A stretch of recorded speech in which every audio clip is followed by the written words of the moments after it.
우리 주변 분들과 이렇게 인사해 볼까요? 신앙의 경주를 완주합시다. 성도님 여러분, 신앙의 경주는 100m 단거리 경주가 아닙니다. 계속 달려가야 되는 마라톤 경주와 같습니다. 지금 우리가 보내고 있는 이 여름은 어쩌면 우리를 자꾸만 쉬게 만들려고 합니다. 그래서 정말 말 그대로 푹 쉬다가 오시는 분도 계실 것 같습니다. 신앙생활하면서 영적 슬럼프와 또 타성에 빠져서 혹 힘들어하고 계신 분들 많이 있으시죠? 저를 비롯하여서 그런 분들에게 참 은혜가 되고 위로가 되는 분들이 있습니다. 그분들이 누구냐면 바로 예수님 시대 당시 그 초기 기독교인들입니다. 그들도 영적 타성과 심각한 그런 피로감에 빠져 있었거든요. 유대인 그리스도인들 혹은 히브리파 기독교인이라고 불렸던 진짜 믿음의 1세대들, 그 믿음의 1세대들이 신앙생활하기 쉬웠을까요? 어려웠을까요? 매우 어려웠습니다. 우리 여기에도 많은 분들 중에서 믿음의 1세대인 분들이 계실 겁니다. 여러분 아시다시피 믿음의 1세대로 삶을 살아가는 것, 신앙생활하는 것 쉽지 않습니다. 저는 믿음의 1세대는 아니고요, 2세대입니다. 그러다 보니까 아버지 세대가 얼마나 믿음 생활하는 게 어려웠는지 구구절절히 다 알 수는 없습니다. 하지만 간접적으로 체험한 일들이 있었어요. 제가 예전에 모교에서 사역을 할 때 중고등부 우리 청소년들을 맡았습니다. 한 번은 정말로 은혜 받고 도전받았던, 특별히 수련회 때 도전받았던 그 여학생이 저를 찾아왔습니다. 목사님, 너무나도 힘듭니다. 왜 그러냐 물어보니까 자기가 예수님을 믿는 것, 그 이유 때문에 부모님이 계속 핍박을 한다라는 거예요. 어떻게 하면 좋을까요? 한참 고민을 하고 같이 기도도 해주었습니다. 그런데 어느 날 갑자기 모자를 푹 눌러 쓰고 온 거예요. 가만히 보니까 그 찰랑찰랑했던 긴 생머리가 하나도 없는 거예요. 왜 모자를 썼을까요?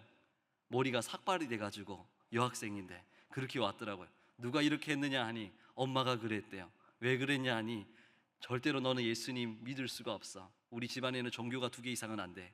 라고 계속 핍박을 한다라는 거예요. 그 외에도 수많은 우리 청소년들 보면서 느꼈던 것은 세대는 상관없이 믿음의 1세대라는 그 존재들은 정말 신앙생활하기가 너무 어렵다라는 것을 많이 느꼈습니다. 여러분 중에서도 믿음의 1세대 분들이 계시리라 생각이 되는데 신앙생활하기 쉽습니까? 어렵습니까? 다들 어렵다고 말씀해 주셔서 감사합니다. 여러분, 그럼에도 불구하고 오늘 하나님께서는 여러분들을 위로하고 계십니다.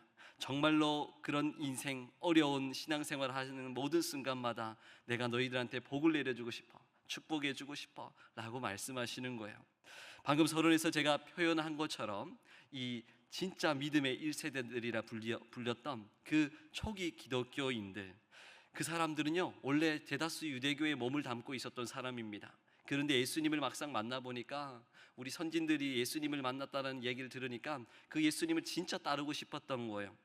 근데 문제가 생겼습니다. 유대교에 몸담고 있었다 보니까 유대교 입장에서는 기독교에 몸담기 시작한 그들이 너무 얄미운 거예요. 싫은 거예요. 계속적으로 그래서 핍박을 하기 시작했다라는 겁니다. 특별히 그들이 가지고 있었던 재산이 항상 몰수당하기 십상이었습니다. 우리 한번 다음 구절 띄워주시기 바랍니다. 우리 히브리서 10장 34절 읽습니다. 너희가 갇힌 자를 동정하고 너희 소유를 빼앗기는 것도 기쁘게 당한 것은 더 낫고 영구한 소유가 있는 줄 알미라. 무슨 말이죠? 자기가 가지고 있었던 재산 다 몰수당했다라는 거예요. 뭐 때문에요? 예수 그리스도를 믿는 이유 하나 때문에. 심지어 이 돈뿐만 아니라 생업에 필요한 모든 도구들까지 유대교 사람들, 로마 사람들 다 빼앗아 갔습니다. 그뿐만 아니라 왕따가 되기도 했습니다. 왜냐하면요, 당시 유대 사회에는 철저히 혈연, 지연, 종교로 똘똘 뭉쳐져 있는 공동체였습니다. 그래서 기독교로 회심한다는 것은 그 유대교 회당에서 출교당한다는 의미와 같았습니다. 그러니까 가족, 친구 누구 하나 할 것 없이 자신과 놀아주는 사람이 이제 한 명도 없는 거예요. 즉 사회적 사망 선고를 받았고 씁쓸하게 살아가야만 했다라는 거죠. 또 로마로부터 공식 종교로 인정받았던 그 종교가 유대교입니다. 그런데 이제 유대교 버리고 기독교로 넘어왔으니 로마의 그 보호를, 로마법의 보호를 받을 수 있었을까요? 받지 못했습니다. 그래서 한 번은 기독교인이 열심히 길을 가다가 누가 탁 때리면은 저 피해자입니다 라고 주장을 할 수가 없었던 것이죠. 얼마나 힘들었겠습니까? 한마디로 초기 믿음의 1세대라고 불렸던 그 그리스도인들 살아가기, 신앙생활하기 너무 어려웠다라는 사실입니다. 만약 여러분이 당시 초기의 1세대, 믿음의 1세대였다라고 한다면 유대교로 돌아가시겠습니까? 기독교 그 자리 끝까지 지키시겠습니까? 저는 목사이지만 과감하게 예스라고 답을 못 드리겠습니다. 밤잠을 설쳤을 것 같아요. 하나님, 예수님, 제가 예수님을 되게 사랑하는데 아무리 생각해봐도 내 삶을 이렇게 살아가면서 신앙생활하는 것은 내가 원치 않았던 종교의 삶입니다. 신앙의 삶입니다. 그러니 예수님 죄송해요, 유대교로 돌아가겠습니다. 이렇게 할 수도 있겠다라는 생각이 들더라고요. 왜냐하면 종교 생활이라는 것, 신앙 생활이라는 것도 결국 내 삶이, 내 귀한 가정의 삶이 잘 유지되면서 신앙 생활을 하는 것 아닐까라는 생각들이 우리 모두에게는 있는 것이죠. 과거의 그 믿음의 선진들도 마찬가지고요. 그러니 그 누구도 그분들을 향해서 함부로 평가하거나 손가락질 할 수가 없다라는 사실입니다. 이렇듯 초기 믿음의 1세대 분들이 점점 지쳐갔습니다. 익숙하고 편안했던 유대교로 자꾸 돌아가야 된다라는 유혹이 엄청나게 밀려 들어왔습니다. 그들은 영적 경주를 중단하고요, 트랙 위에 완전히 주저앉아 버렸습니다. 번아웃이 와버린 거예요. 완전 지쳐버렸습니다. 하지만 하나님은 그 과거의 성도님들 뿐만 아니라 이 시대를 살아가고 있는 울산교회 성도님들에게 이렇게 외치고 있습니다. 내 사랑하는 자녀들아, 내 사랑하는 아들, 딸들아, 히브리서 그 12장이라는 영적인 경기장 위에 내가 다시 너희를 세우겠다. 아멘이십니까? 쓰러져 지쳐있는 영혼들을 다시 한 번 더 그 경기장으로 하나님께서 세우신다라는 거예요. 여러분, 오늘 우리가 이제 가을의 경주를 앞두고 있지 않습니까? 9월의 가을의 경주. 그래서 그 9월의 가을의 경주 앞서서 어떤 하나님의 말씀을 들어야 될지 오늘 몇 가지로 한번 나눠 살펴보고자 합니다. 그 첫 번째는 수많은 믿음의 선배들이 우리를 응원한다라는 거예요. 우리 한번 저 내용 읽어볼까요? 시작. 수많은 믿음의 선배들이 우리를 응원합니다. 1절 상반절도 읽습니다. 이러므로 우리에게 구름같이 둘러싼 허다한 증인들이 있으니. 아멘. 여러분, 히브리서 1장에서 10장은요 모세, 아론의 그런 거룩한 제사장 직분, 그 외에도 유대교의 전통들, 이것보다도 예수 그리스도가 최고다, 탁월하다, 월등한 우리 구원자 예수 그리스도 한 분밖에 없다라는 이야기를 줄곧 하고 있습니다. 그리고 히브리서 11장에 건너오면 믿음장이라고 불릴 만큼 많은 믿음의 선진들의 내용들이 담겨져 있죠. 오늘 우리가 읽었던 히브리서 12장 말씀은 1장에서 11장의 이 흐름을 바탕으로 해서 정말로 기가 막힌 말씀들이 나와 있는데, 결국에는 그 고난당하는 초기 기독교인들에게 강력한 실천적인 권면이 나오고 있는 것이죠. 여러분, 정말로 하나님께 감사한 것 중에 하나는요 12장 내용에 보면 경기장 은유법이라는 게 나옵니다. 제가 왜 경기장 은유법이라고 이야기를 하냐면요, 믿음의 선배들이 결국 우리를 향하여서 응원하고 있다라는 은유법을 사용했다라는 겁니다. 여러분, 한국 현존하는 가장 큰 스타디움은 어디라고 생각하십니까? 바로 서울에 있는 잠실구장이라 그래요. 그 서울에 있는 잠실 주경기장은요 한 7만 명 정도 수용이 가능하다고요. 그리고 서 있는 상태로 포함하면은 한 10만 명 정도 수용이 가능하다고 합니다.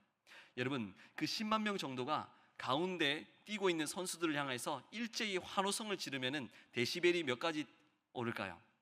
약 111데시벨 가까이 오른다고 합니다. 이 111데시벨이라는 소음은 바로 제트기가 이륙할 정도의 어마어마한 엄청난 크기의 소음이다라고 말씀드릴 수 있겠습니다. 여러분, 한번 상상해 보자고요. 여러분들이 지금 그 경기장 한가운데 있는 경기 선수들입니다. 그리고 믿음의 대선배님들이 여러분을 향하여서 데시벨 111 정도가 아니라 그 이상으로 엄청난 포효와 함성과 박수 소리를 여러분들에게 막 치고 있으면 여러분 가슴이 어떻게 될까요? 아주 웅장해집니다.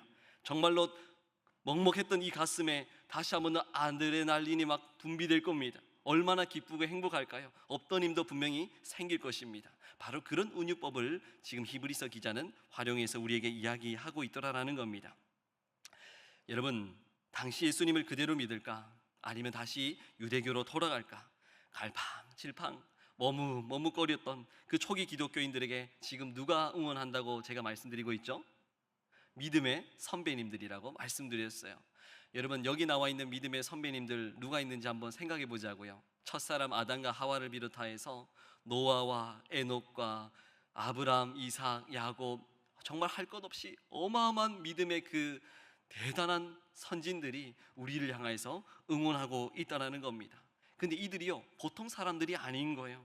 이미 그들은 자신이 직접 그 힘들고 피 비린내 나는 트랙을 끝까지 완주해낸 증인들이라는 것이죠. 이 관중석에서 외치는 모든 사람들의 그 영향을 생각할 때 우리가 받는 그 놀라운 긍정적인 영향력은 어마무시하다라는 겁니다. 얼마나 대단했겠습니까? 여러분, 우리가 엄마라는 것, 아빠라는 것 다 처음 해보시죠? 할아버지, 할머니 다 처음 해보실 거예요. 혹시 두 번째로 경험하고 계신 분 계십니까? 아무도 없으실 거예요. 다 처음입니다. 우리 인생길이라는 것 생각해 보니까 초행길이더라고요. 다 매 순간 매 순간 1초 후의 일들을 전혀 알지 못한 채 라이브로 살아가고 있더라라는 겁니다. 그런데 한번 곰곰이 생각해 봤어요. 반대로 우리가 걷는 이 인생길이 우리 믿음의 선배님들이 이미 다 믿음으로 완주해낸 검증된 길을 우리가 걸어가고 있다라고 생각하면 우리가 걷는 이 길이 결코 초행길이 아니다라는 결론을 알 수가 있지 않겠습니까? 오늘 또 하나님은 우리 성도들에게 말씀하고 있습니다. 성도들이여, 주저앉지 마라. 풀어진 그 영적인 신발끈을 다시 한 번 더 묶어라. 거룩한 경주 이제 포기하지 말고 나랑 같이 다시 시작해보자 라고 권면하실 때 아멘으로 오늘 순종할 수 있게 되기를 축복합니다. 이 사실이 정말로 믿어진다라면 철퍼덕 넘어졌던 그 경주의 자리에서 일어서시기 바랍니다. 다시 여러분들의 인생에 재도전해 보시기를 바랍니다. 수많은 믿음의 선배님들이 울산교회 모든 성도님들을 오늘 또 응원하고 계실 줄 믿습니다. 우리 이어서 하나님은 다시 인생 경주에서 지쳐 있었지만 일어서려고 하는 우리에게 무엇이라고 말씀할까요? 두 번째는요, 무거운 타성과 죄의 짐을 벗어야 된다는 겁니다. 이 내용도 한번 읽어보겠습니다. 시작. 무거운 타성과 죄의 짐을 벗어버립시다. 1절 후반절 읽을까요? 모든 무거운 것과 얽매이기 쉬운 죄를 벗어버리고. 아주 명확하게 우리에게 말씀하고 있죠. 여러분, 경주자가 경기장에서 가장 먼저 해야 될 일이 무엇이겠습니까? 복장 점검을 해야 되지 않겠습니까? 휴대폰을 들고 뛸 수 없는 거예요. 다른 거추장스러웠던 것들 다 내려둬야 됩니다. 그래야지 그 경주를 끝까지 완주해낼 수 있기 때문이겠죠. 오늘 본문에 따르면 우리가 벗어야 될 것을 두 가지로 구분하고 있죠. 첫 번째는 무거운 것, 두 번째는 무엇입니까? 얽매이기 쉬운 죄라고 이야기합니다. 여러분, 여기 나와 있는 무거운 것은요, 죄 자체를 의미하지는 않습니다. 이 무거운 것이라는 것은 유대교로 돌아가려고 하는 그 미련들, 도덕적인 타락, 그리고 불신앙, 염려 등등을 말합니다. 이것들은 결국 경주자의 몸을 둔하게 만들고 속도를 떨어뜨립니다. 쉽게 말해서 인생의 경주에서 방해거리가 바로 무거운 것들이라고 설명할 수가 있죠. 체중 조절을 하지 못하는 그런 선수가 납덩어리를 들고 어떻게 뛸 수 있겠습니까? 성도님들 역시 본질적이지 않은 그 수많은 것들을 다 가지고 믿음의 경주를 완주할 수가 없는 것입니다. 그런 게 뭐가 있을까요? 무거운 것들 뭐가 있죠?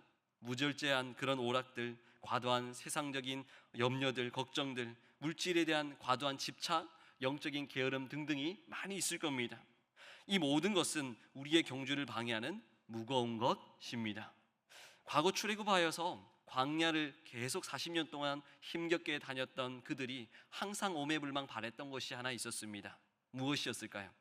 다시 어디로 돌아가겠다? 애굽으로 돌아가겠다라는 거예요. 애굽에서 이미 멀리 떨어졌는데도 불구하고 그 애굽에서 먹었던 고기의 냄새가 솔솔 나는 거예요. 그래서 다시 한번 그 고기 먹고 싶은 거예요. 이렇게 고생할 것 같으면 다시 애굽으로 돌아가고 싶다라는 거예요. 하나님 입장에서는 기가 찬 겁니다. 얼마나 답답하고 괴로웠을까요? 쉽게 말하면 그렇게 자유를 줬음에도 불구하고 스스로 무거운 죄의 짐을 자꾸만 지려고 노력하는 그들을 보면서 하나님 너무 답답하다는 겁니다. 더 나아가서 아담 이래로 가장 근본적인 죄가 무엇일까요? 바로 하나님과 나 사이의 단절을 선포하는 죄입니다.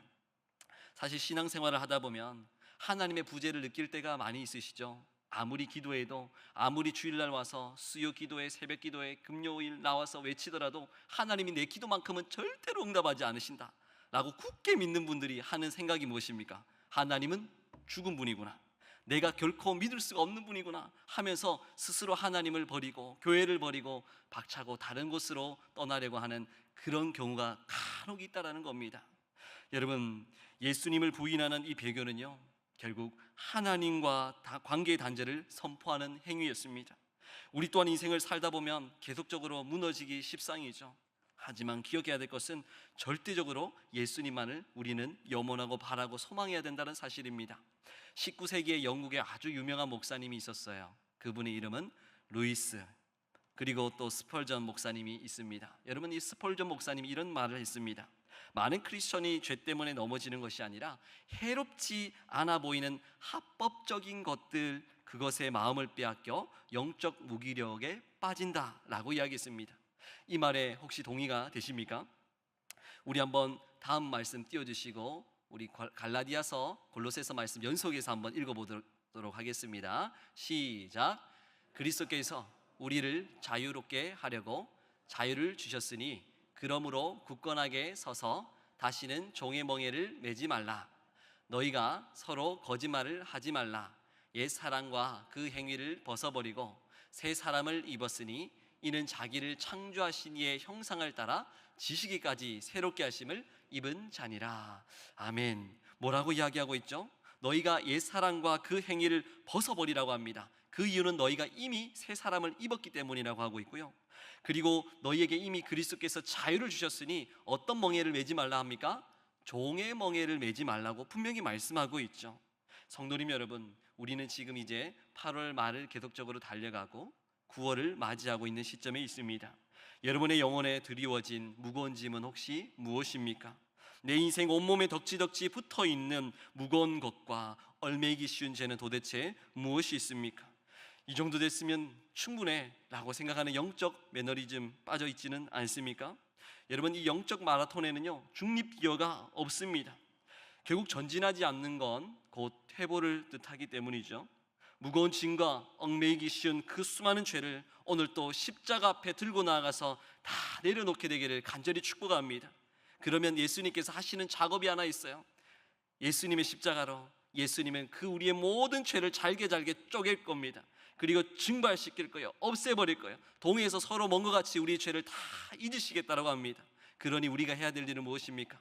무거운 것과 얽매이기 쉬운 것, 그거 그저 예수님 발 앞에 두면 되는 줄 믿으시기 바랍니다. 여러분, 끝으로 무거운 것과 얽매이기 쉬운 죄들까지 이제 확인을 하고 실제 인생 경주에서 새롭게 한번 뛰쳐나가 보겠다라고 하는 그 자리에 있는 우리에게 하나님 마지막으로 무엇이라고 말씀하실까요? 세 번째입니다. 우리 함께 읽습니다. 시작. 구속사의 완성자이신 예수를 바라봅시다. 아멘이시죠? 여러분, 우리가 어떻게 이 피곤한 경주를 끝까지 인내하며 완주할 수가 있겠습니까? 내 의지나 결단으로는 절대로 불가능합니다. 결국 히브리서 저자는 이 경주의 승패를 무엇이 좌우한다라고 이야기하냐면 그 비밀이 2절 말씀에 있다고 합니다. 우리 2절 말씀 다시 한번 읽어볼까요? 시작. 믿음의 주여 또 온전하게 하시는 이인 예수를 바라보자. 그는 그 앞에 있는 기쁨을 위하여 십자가를 참으사 부끄러움을 개의치 아니하시더니 하나님 보좌 우편에 앉으셨느니라. 아멘. 여러분, 2절 내용에서 바라보자라는 내용, 그 단어가 나와 있죠. 근데 이 단어가 매우 독특합니다. 바라보자 했었을 때 A, B, C 이렇게 바라보자라는 게 아닙니다. 그 모든 시선을 거두고 오직 무엇을 바라보자고요? 예수 그리스도만 바라보자, 예수 그리스도께만 시선을 고정하자라는 의미입니다. 달리기 선수가요 가장 유념해야 될 것은 결승 지점을 항상 염두에 두고 그 결승 지점을 향해서 달려가야 된다는 겁니다. 여러분, 제가 이런 질문 한번 드리고 싶어요. 우리가 영적 타성에 빠지는 이유는 무엇일까요? 왜 우리는 자꾸만 영적 게으름 등등에 빠지는 걸까요? 저는 지금까지 이렇게 생각했습니다. 그 이유가 내 모든 삶의 걸음을 둘러싼 환경 때문이라고 생각했습니다. 내 인생 속에 몇 살 때 그때 우리 엄마가 그랬지, 아빠가 그랬지, 나한테 돈이 없었지, 나한테 친구가 없었지, 뭐가 없었지, 뭐가 안 됐지, 다 환경 탓을 합니다. 그런데 감감히 또 생각을 해보니까 정말 우리가 영적 타성에 빠질 수밖에 없었던 이유는 다름이 아닌 시선이 흐려졌기 때문입니다. 어떤 시선을 말하죠? 예수님을 향한 시선이 흐려졌기 때문입니다. 분명 여러분들에게는 예수 그리스도의 첫사랑 생각나시죠? 기억나시죠? 그런데 어느 순간부터 예수님을 바라보았던 영적인 악력이 약해지기 시작했고요, 예수님을 바라보았던 시선이 점점 흐릿해지기 시작했습니다. 그래서 우리에게는 교정된 그 안경, 영적인 안경이 필요한 거예요. 어떻게든지 무엇을 바라봐야 되기 때문에? 예수 그리스도를 바라봐야 되기 때문에. 그래야 누가 삽니까? 우리가 사는 거예요. 그러니까 예수 그리스도만 오매불망 바라보면서 달려가야 될 그 길에 계속 죄가 덕지덕지 붙으면 우리는 자꾸 멈추곤 했다라는 겁니다. 내 자신의 약함과 한계를 바라볼 때는요, 여러분, 우리는 좌절합니다. 타인의 시선과 평가를 바라볼 때 우리는 시험에 빠져들게 됩니다. 세상의 풍요와 편안함을 바라볼 때 영적 태만에 빠질 수밖에 없습니다. 하지만 우리의 시선을 들어 주 예수 그리스도께 바라보는 순간 우리는 모두 새로운 힘이 생기는 줄 믿습니다. 여러분, 희미했던 인생의 목표가 뚜렷해지고 싶다라고 생각하는 분들, 다른 것 하지 마시고요, 예수 그리스도를 다시 한번 생각하고 그분만 바라보면서 달려갈 수 있게 되기를 원합니다. 여러분, 제가 지금 팔공동체와 청년 2부를 담당하고 있습니다. 청년 2부의 원래 주제가 무엇이냐면, 따라해 볼까요? 복음에 열광하자. 그 복음 열광에 제가 집중하는 이유는 무엇이냐면 예수 그리스도 밖에는 없다라는 사실입니다.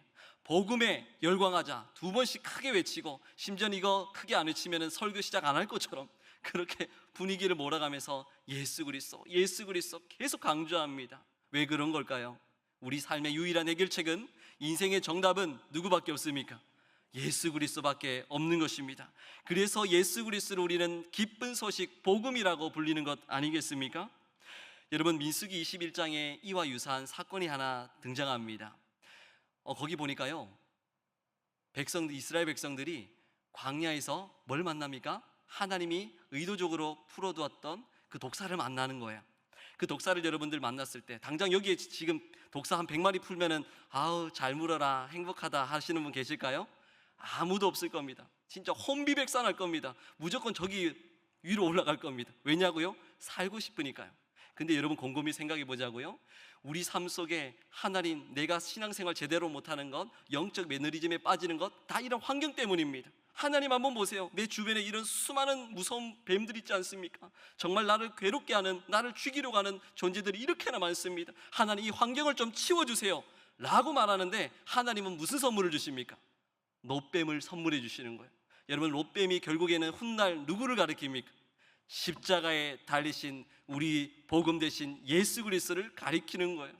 그러니 예수 그리스도를 바라보면 상황과 환경에 상관없이 우리는 결국 죽는 게 아니라 살게 되는 줄 믿습니다. 우리 요한복음 3장 14, 15절 말씀 읽겠습니다. 시작. 모세가 광야에서 뱀을 든 것 같이 인자도 들려야 하리니 이는 그를 믿는 자마다 영생을 얻게 하려 하심이니라. 아멘이십니까? 예수 그리스도를 왜 허락하셨습니까? 결국 죄인들이 예수 그리스도 바라보고 살게끔 그 길을 여시기 위함입니다. 여러분, 오늘 우리 마찬가지입니다.